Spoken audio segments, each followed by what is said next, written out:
Je suis Daniel, un homme de 82 ans. À mon âge, la plupart des gens ne parlent pas de choses aussi étranges que la mort et le retour à la vie, mais je ne peux pas rester silencieux sur ce qui m'est arrivé. Oui, je suis mort. Mais ensuite, je suis revenu de cette mort avec un message puissant, un message que Jésus m'a donné directement. C'est un avertissement, une prophétie terrifiante concernant l'année 2025. Si vous êtes prêts à m'écouter, je vais tout vous raconter, à partir du moment où j'ai quitté ce monde. Mais avant de vous raconter mon histoire, j'ai besoin que vous compreniez qui je suis et ce que j'ai vécu. Ce n'est qu'à ce moment-là que vous pourrez vraiment saisir la signification de l'expérience que je vais raconter. Je vis dans une petite ville tranquille, un endroit où tout le monde se connaît et où le son des cloches de l'église résonne doucement dans la brume matinale. Ma vie ici a été simple, rien d'extraordinaire, juste un vieil homme, vivant avec sa famille, regardant les enfants grandir, leur racontant de temps en temps des histoires d'un temps révolu. Mais la vie n'est jamais aussi paisible qu'elle le paraît. Ma fille Claire et mon gendre Marc discutaient de la vente de notre maison familiale. Claire, pragmatique comme toujours, m'a dit, « Papa, tout est trop cher maintenant. Nous devons trouver un endroit plus abordable pour vivre. » Mais comment pourrais-je quitter cet endroit?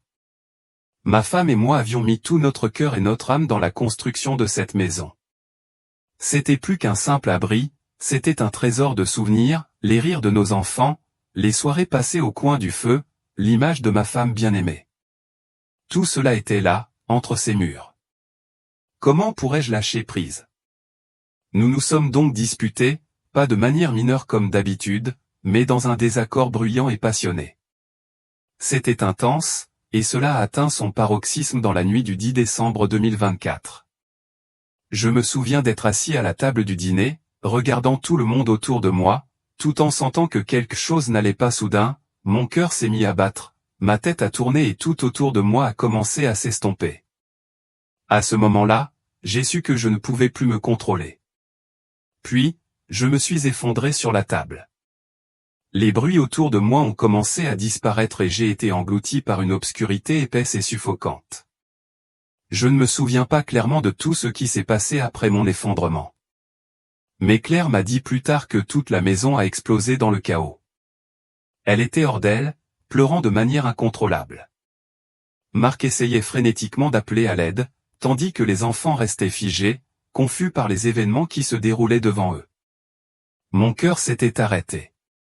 Pendant 12 minutes, j'étais vraiment parti, franchissant la frontière entre la vie et la mort. Les médecins ont tout essayé, mais il y a des moments où rien ne peut être fait. Ils m'ont déclarée morte. Mais voici la vérité, ces 12 minutes n'ont pas marqué la fin de mon histoire. Elles n'en ont été que le début. Pendant ces moments, j'ai vécu quelque chose au-delà des mots, quelque chose que je ne peux pas entièrement expliquer. C'était comme si mon âme était aspirée vers le haut, détachée de mon corps terrestre, laissant derrière elle les sons et les images du monde. J'étais entouré de lumière, plus brillante que tout ce dont j'avais jamais été témoin dans ma vie. Et c'est sous cette lumière que j'ai rencontré Jésus. Il ne parlait pas beaucoup, mais chaque mot qu'il prononçait portait le poids de l'éternité. Dieu m'a permis d'entrevoir l'avenir de l'Amérique en 2025, un avenir où l'humanité sera confrontée à une crise bien plus grande que tout ce que nous avons jamais connu. Mais rassurez-vous, car le Seigneur Jésus nous a donné un message, un chemin à suivre si nous sommes prêts à écouter et à agir. La première chose dont je me souviens après que l'obscurité se soit dissipée a été l'étrange sensation de flotter, comme une feuille dérivant doucement au gré du vent. J'ai réalisé que je regardais mon propre corps sans vie, un vieil homme, frêle et immobile sur le sol, entouré des lumières clignotantes des secours. Cette vision m'a fait froid dans le dos. J'ai vu ma fille, Claire, agenouillée à côté de moi, les larmes coulant sur son visage alors qu'elle criait mon nom, sa voix brisée par le chagrin. Marc était frénétique, tapotant sur son téléphone, essayant désespérément d'appeler de l'aide. C'était une scène que je n'oublierai jamais. Et puis, dans un coin de la pièce, j'ai vu mon petit-neveu, Noah. Ses petites mains étaient étroitement jointes tandis qu'il murmurait les prières qu'il avait apprises à l'école du dimanche. J'entendais tout avec une clarté surprenante, les sanglots étouffés, les pas précipités, même la respiration laborieuse de Claire.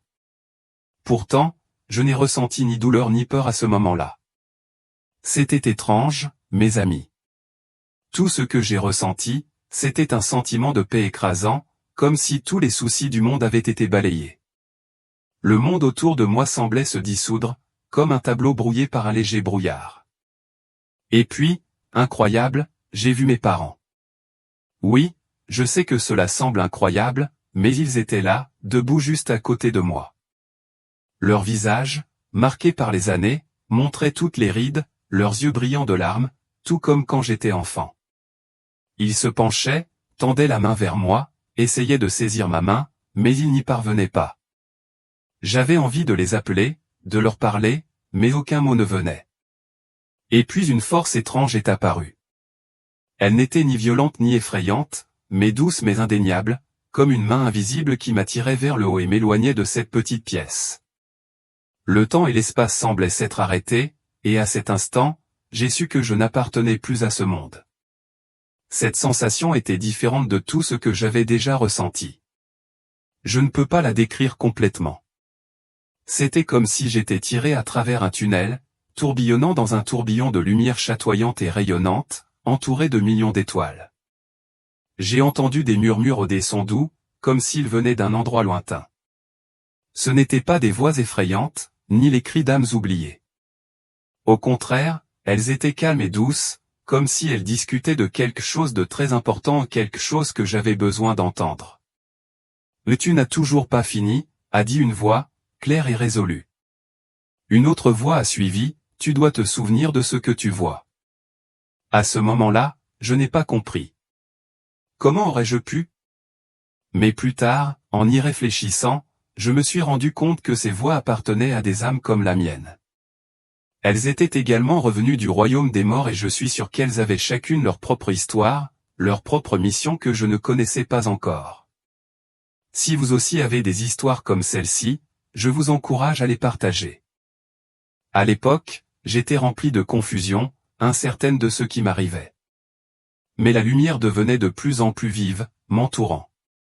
Et puis, lorsque j'ai regardé autour de moi, j'ai réalisé que je n'étais plus dans un tunnel. J'étais dans un endroit complètement différent, un endroit comme je n'en avais jamais vu. Au lieu de l'obscurité, il y avait un vaste royaume, baigné de lumière dorée, brillant comme si le reflet du soleil dansait sur un lac calme. Tout y était parfait, paisible, si serein que je ne voulais pas partir. Ce sentiment, mes amis, est difficile à décrire, mais c'était comme si j'étais enfin rentré chez moi, dans un lieu de paix, où tous les soucis et toutes les peurs disparaissaient tout simplement. Je voulais rester là pour toujours, comme un enfant enveloppé dans les bras de la paix. Je crois que c'est ce que l'on ressent lorsqu'on est chez soi, un endroit où l'on revient pleinement, où il n'y a pas d'épuisement, seulement la paix.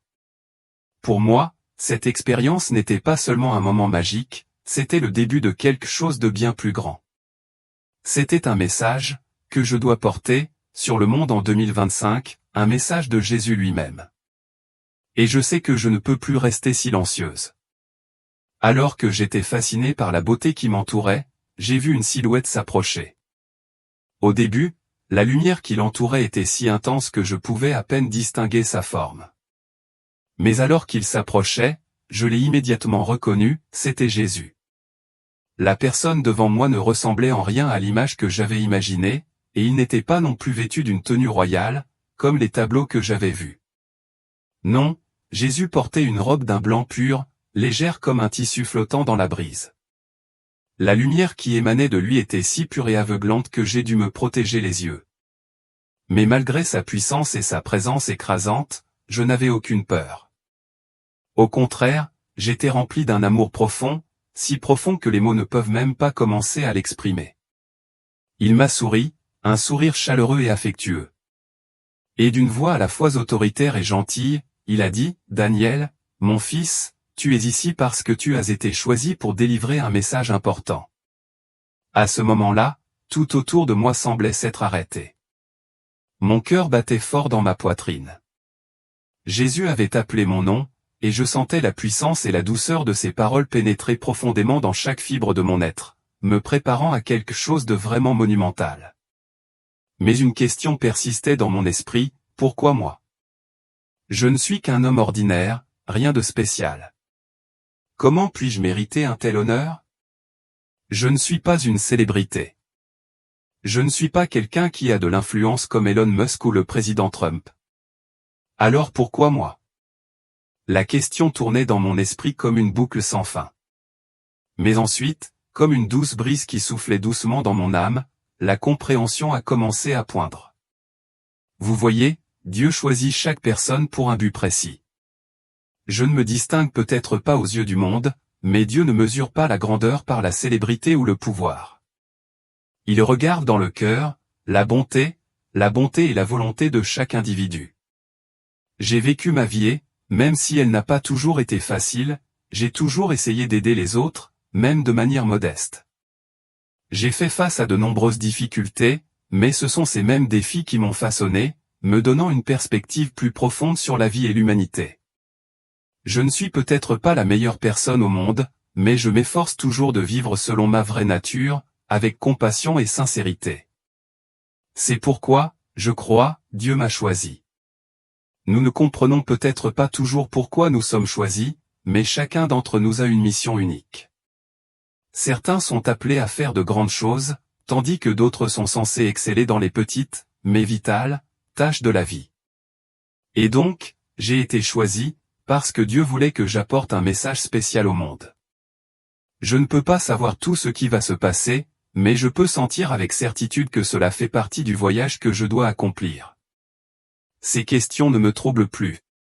En fait, je suis reconnaissant d'avoir été choisi, même en tant que personne ordinaire. Mais ce qui est arrivé ensuite est quelque chose qui, je pense, va vous surprendre, et même vous émouvoir aux larmes, tout comme je l'ai été lorsque j'en ai été témoin. C'était un moment que je n'oublierai jamais. Jésus a doucement posé sa main sur mon épaule, et en un instant, tout autour de moi a changé. Des images ont commencé à apparaître, claires et vives, comme si je voyais ma propre terre, des villes, de vastes forêts, l'océan sans fin, tout s'est déroulé sous mes yeux. Mais il y avait quelque chose de profondément troublant. Des incendies faisaient rage partout, avec des flammes atteignant haut dans le ciel, consumant des bâtiments entiers, des routes et tout sur leur passage. Les eaux de crue ont emporté des maisons et des gens qui couraient de peur. C'était une vision de dévastation totale. Je n'ai pas pu retenir mes émotions.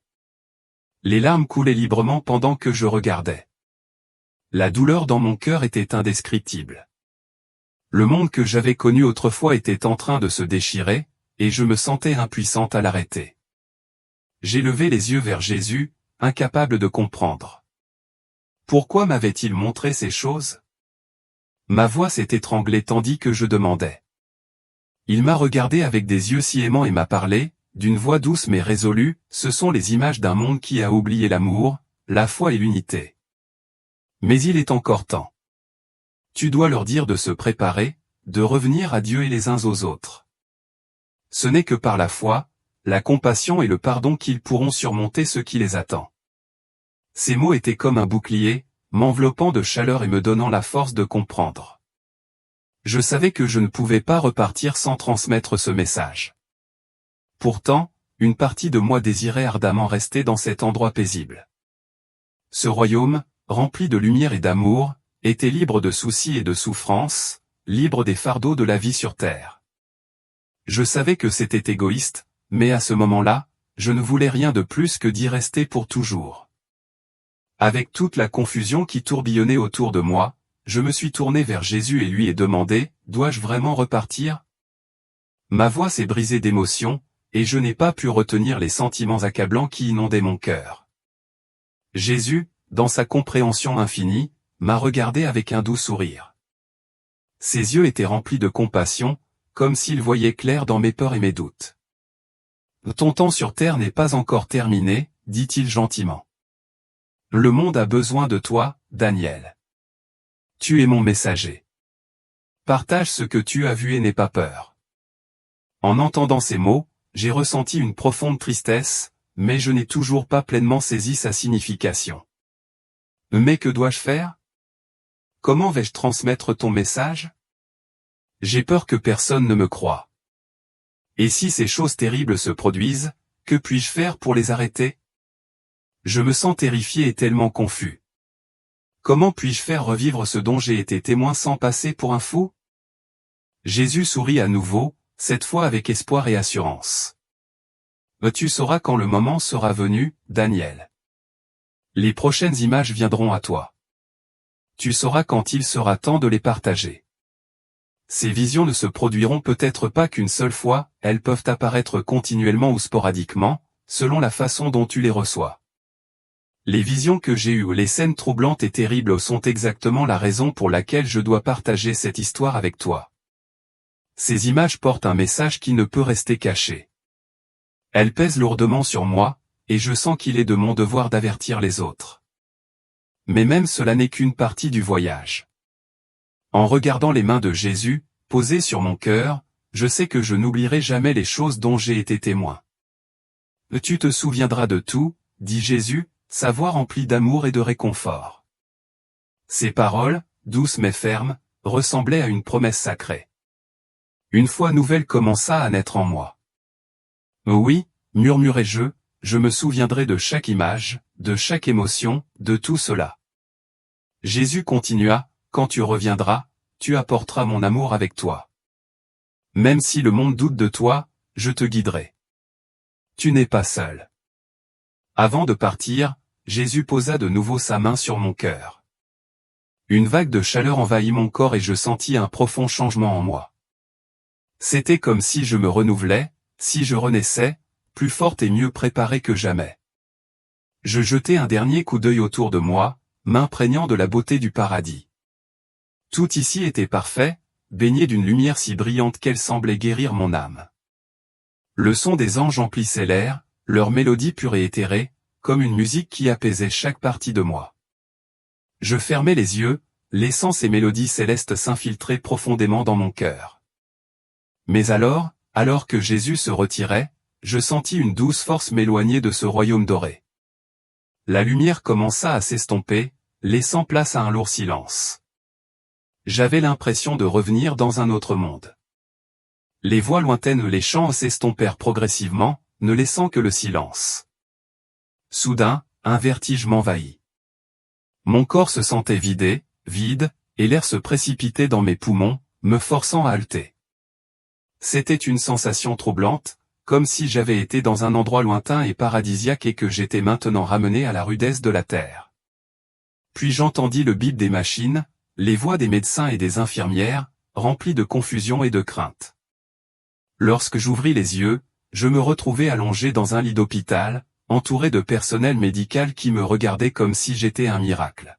« Il est de retour !» s'exclama l'un d'eux, la voix pleine d'émotion. Ma fille, Sophie, m'enveloppa dans une étreinte serrée, les larmes coulant sur son visage alors qu'elle me tenait contre elle. J'étais abasourdi, pris au dépourvu, mais une chaleur écrasante se répandit en moi. Cette sensation familière, l'amour inconditionnel qu'elle avait pour moi, était si profonde qu'elle me fit presque pleurer aussi. Mes yeux scrutèrent la chambre d'hôpital, mes pensées dérivant toujours dans la brume de la confusion. Tout autour de moi me semblait lointain et incertain, mais au fond de moi, il y avait une certitude que je ne pouvais pas ébranler. Je savais exactement ce qui s'était passé. Je savais où j'étais allé. J'avais visité le paradis, et maintenant je revenais. Les médecins restèrent immobiles, les yeux fixés sur l'écran qui affichait mon rythme cardiaque. Il pulsait régulièrement et fortement, un rythme qui semblait presque impossible, comme une intervention divine. « Ce n'est pas possible », murmura l'un d'eux, l'incrédulité pesante dans sa voix tandis qu'il fixait l'écran. Mais pour moi, rien de tout cela n'était une surprise. Malgré la sensation de faiblesse et de lourdeur de mon corps, mon esprit était vif d'une manière qui semblait complètement déplacée.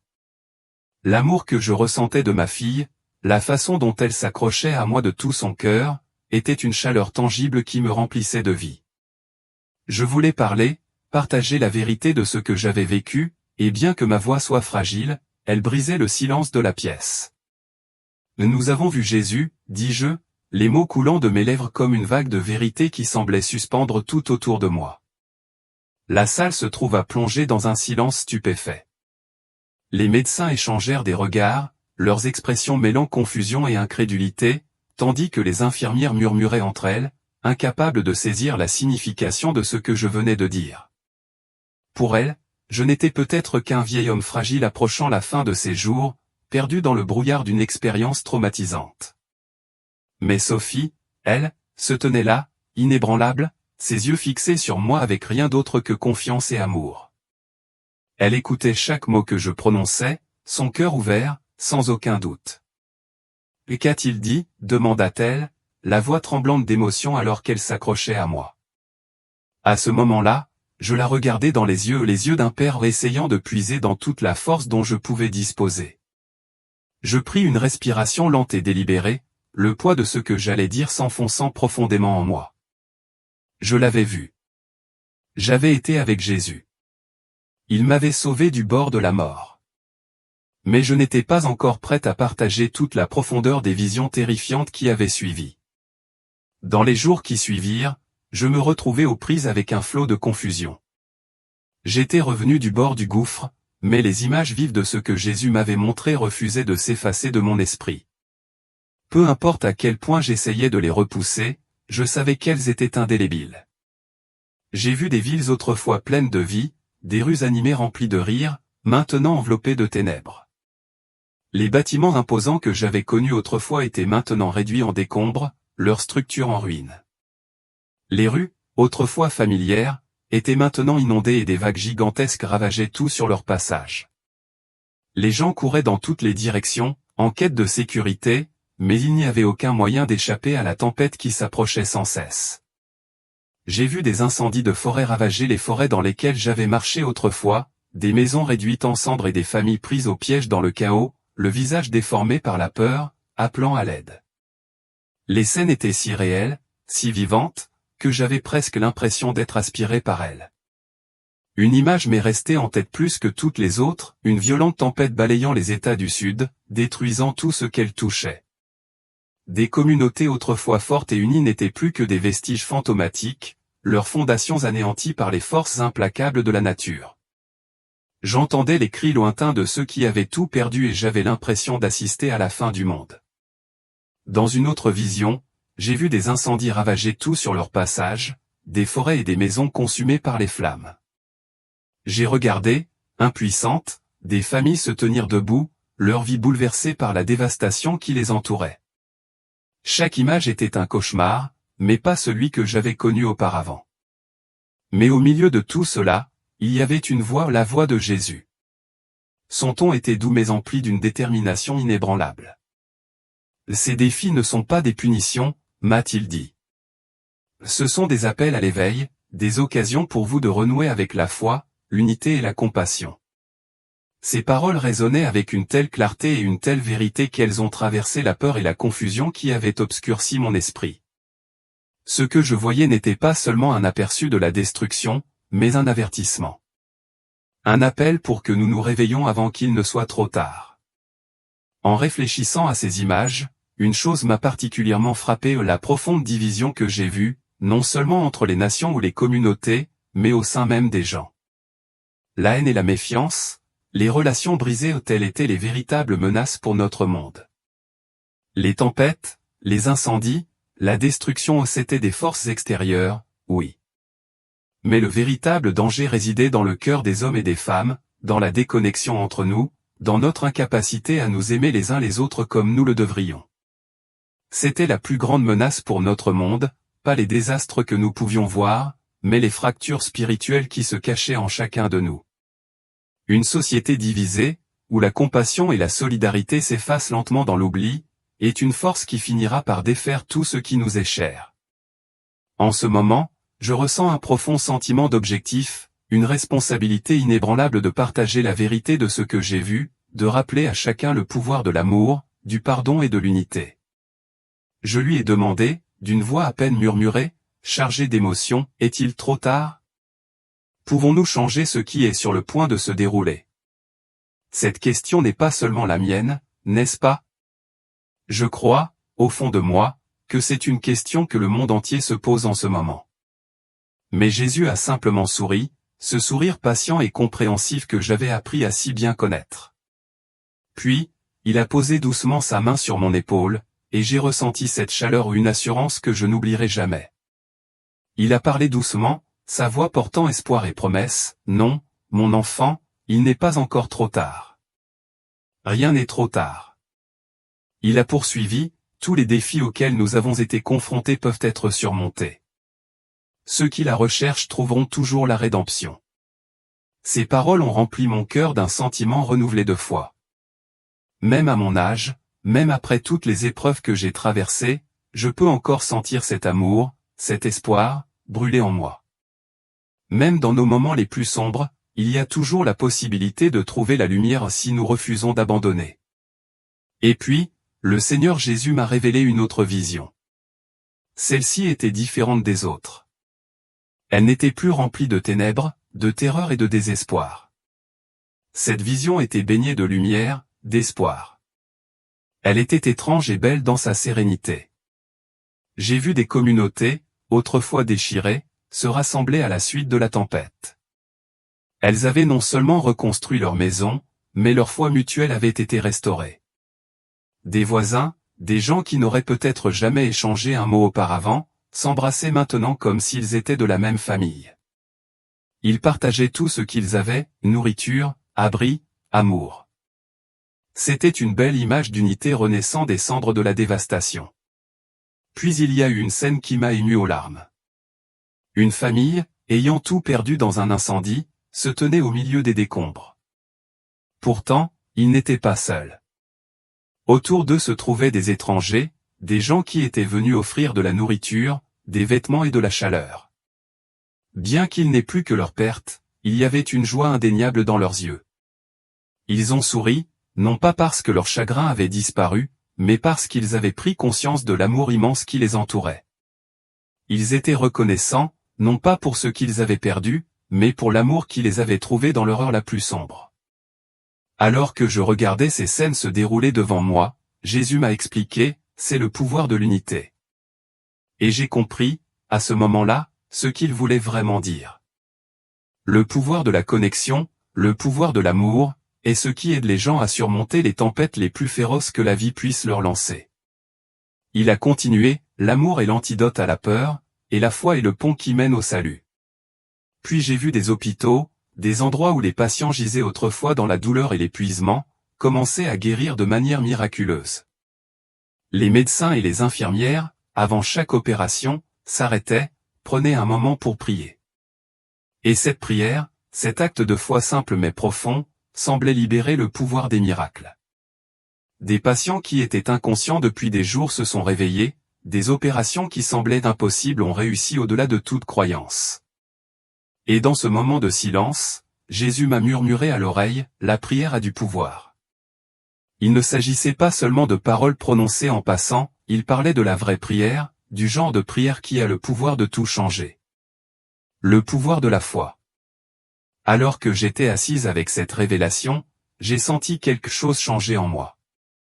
Jésus me rappelait que la foi ne signifie pas vivre sans difficulté, mais avoir la force d'endurer, de s'élever au-dessus et de faire briller la lumière dans l'obscurité. Puis, alors que les dernières images commençaient à s'effacer de ma vue, un profond sentiment de paix et d'espoir s'est installé dans mon cœur. Je crois vraiment que ce monde peut changer. Les gens peuvent surmonter n'importe quel défi et la rédemption est possible, même au milieu de la souffrance. Je ne considère plus l'avenir comme quelque chose de fixe et d'immuable. Lorsque Jésus m'a souri, il m'a dit, partagez ce message avec courage et amour. Rappelez-leur que je suis toujours avec eux. Et donc, je sais que lorsque je porte ce message, je ne marche pas seul. Jésus est avec moi, me guidant dans chaque épreuve, me donnant la force de faire ce que je croyais autrefois impossible. En fin de compte, je savais que je devais partager cette histoire. Je comprends que tout le monde ne me croira pas. Certains pourraient la considérer comme le délire d'un vieil homme qui a traversé trop de périodes, mais je sais ce que j'ai vu et je ne peux pas rester silencieux. Mais je sais que je ne suis qu'un réceptacle des paroles de Jésus, partageant le message qu'il m'a confié. Je parle à quiconque est prêt à m'écouter, du plus profond de mon cœur, il n'est pas trop tard. L'avenir est encore malléable. Ces paroles servent de rappel constant, non seulement pour les autres mais pour moi-même, qu'il n'est jamais trop tard pour changer, pour revenir à l'amour et pour retrouver notre foi. Jésus nous enseigne les vertus essentielles de l'amour les uns pour les autres, du pardon les uns pour les autres et du retour à la foi. Je me retrouve à répéter ces vérités, parfois à peine un murmure, mais je connais le pouvoir qu'elles ont. Ce n'est qu'en adoptant ces principes que nous pourrons surmonter les épreuves qui nous attendent.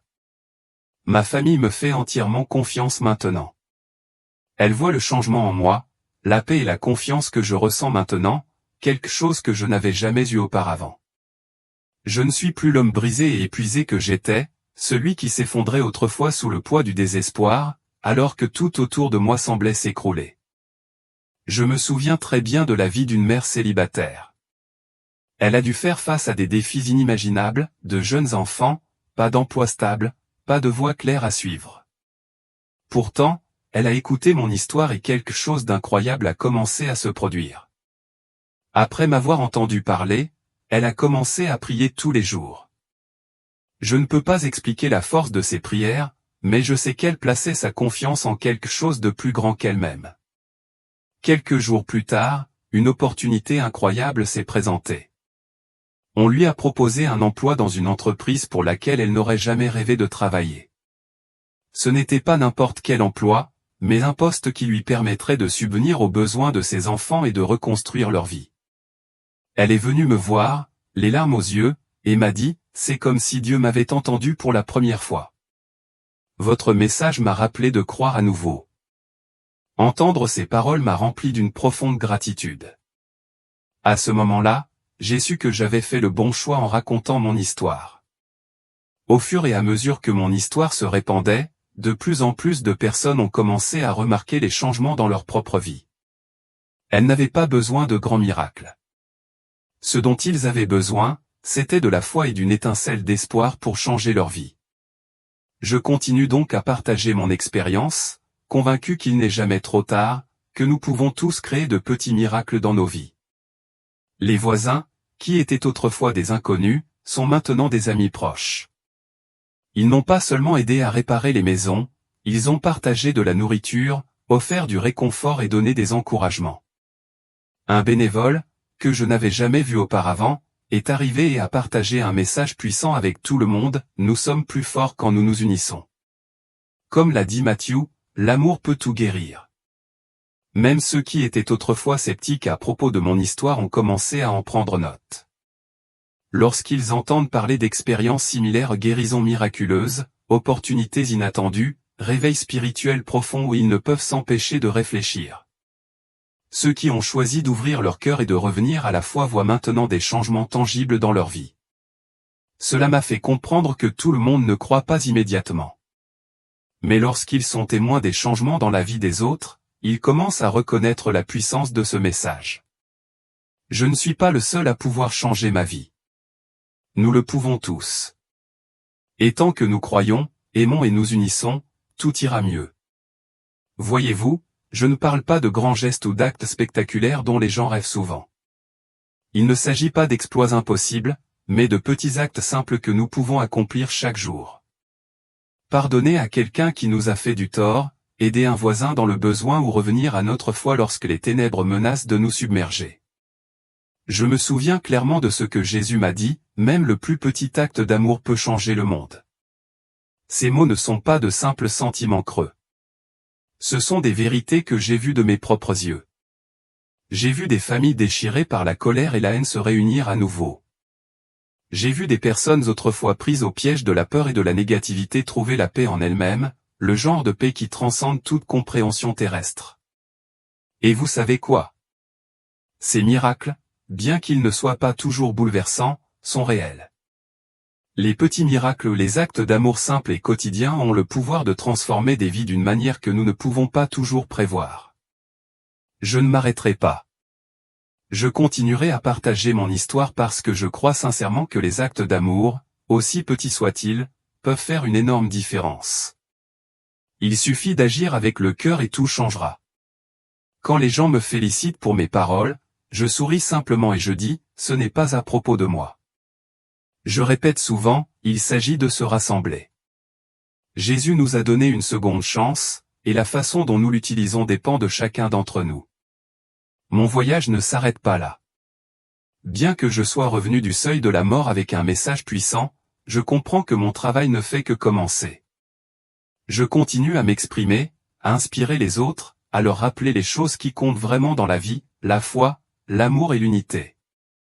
Je ne suis pas le seul à porter ce message, mais je sais qu'il est de ma responsabilité de continuer à le partager, d'aider tout le monde à comprendre que quels que soient les défis auxquels nous sommes confrontés, c'est l'amour et notre lien profond les uns avec les autres qui nous sauveront en fin de compte. Mon histoire ne se résume pas seulement à des visions ou à des avertissements concernant les choses à venir, elle parle aussi du pouvoir de la rédemption, de la beauté infinie de l'espoir et d'un rappel que, même dans les moments les plus sombres, nous ne sommes jamais vraiment seuls. Lorsque je réfléchis à Jésus, je me souviens toujours des paroles qu'il a prononcées, « Aimez-vous les uns les autres, et je serai toujours avec vous ». C'est la promesse, et c'est cette promesse même qui garde mon cœur au chaud, même lorsque le monde qui m'entoure semble incertain et chaotique. Et vous savez quoi? Mon partage, aussi petit soit-il, a toujours de l'importance. C'est une étincelle qui peut déclencher le changement. Nous avons tous le pouvoir de faire de ce monde un endroit meilleur. Ensemble, avec amour et foi, nous surmonterons tous les obstacles, toutes les épreuves et toutes les tempêtes qui se présenteront à nous.